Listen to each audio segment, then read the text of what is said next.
Friends, సిరి కిచెన్కి స్వాగతం. నేను మీ సిరిని. ఎలా ఉన్నారండి? అందరూ బాగున్నారా? నేనైతే సూపర్గా ఉన్నానండి. అందరూ బాగుండాలి, అందులో నేను ఉండాలి. నిన్న వీడియో చేయలేదు కదండి.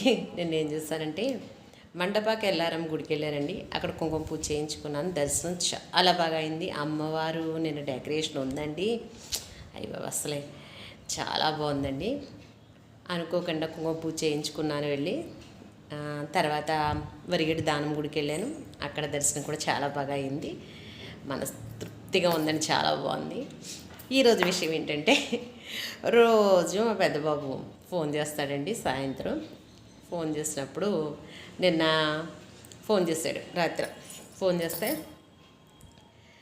నాకేంటే పిల్లలతో మాట్లాడినప్పుడు అండి, వాళ్ళ మాటలను బట్టి వాళ్ళు ఏ ఇదిలో ఉన్నారో అర్థమవుద్ది. అది ఏంటనేది తెలియదు. ప్రతి తల్లికి అలాగే ఉంటుందేమో. కొడుకుల గురించి నాకు తెలియదు, కానీ పిల్లల గురించి అలాగే ఉంటుందేమో. అన్న డల్లగా మాట్లాడాడు అనుకోండి, నాకు అర్థమవుతుంది. ఏంటమ్మా అలా ఉన్నావు ఏంటి అన్నాను అనుకోండి. ఏమి లేదు అంటాడు. మా పెద్దబాబు కొంచెం మొహమాటంగా ఉన్నట్టుగా ఉంటాడండి. ఏంటో తెలీదు వాడు. అంటే ఎదురుడికి కూడా మన బాగా చెప్పుకోకూడదు అనుకుంటాడో మరి ఏంటో, కానీ మొత్తానికి చెప్తాడు. అడుగుతాను. అసలు అది తెలిసేదాకా ఊరుకోను అసలు ఏంటి ప్రాబ్లం అనేది.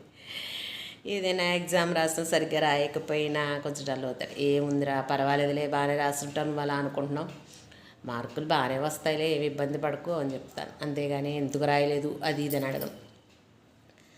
అలాగే అయిపోయింది కదా, ఆ ఎగ్జామ్ రాస్తావు కదా, పర్వాలేదు బాగానే వస్తాలే, నెక్స్ట్ ఎగ్జామ్ గురించి ఆలోచించు, ఇంకా అది వదిలే అలా చెప్తానమాట. రాత్రి ఏంటంటే కొంచెం నాకు ఏదో డల్గా అనిపించింది వాడి మాటలను బట్టి.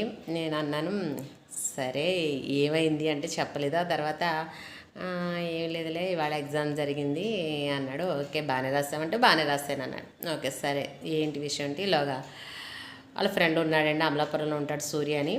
ఆ అబ్బాయి ప్రతీది ఏది కొన్నా ఇటు వాట్సాప్లో పంపించేసి 2 వస్తువులు పంపిస్తాడు. ఎవరే ఇందులో ఏది బాగుందో చెప్పరా, అది బాగుందా ఇది బాగుందా అని అడుగుతాడు. వీడు చెప్పింది అలాగా ఇది బాగుందా అయితేని అని అడుగుతాడు ప్రతి. నేను ఇలాగ అన్ని ఫోటోలు ఏడు తీసుకుని అన్ని ఇలా వాట్సాప్లో ఫోటోలు పెట్టేసి ఏది బాగుందని నిన్ను అడుగుతాడు.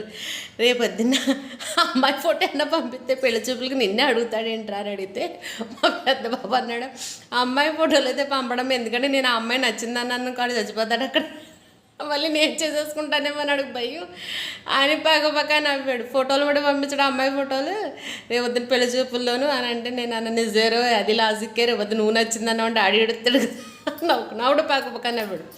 ఓకే రిలాక్స్, ఓకే సరిపోయింది కదా, నవ్వుతానే ఉన్నావు సరదాగా.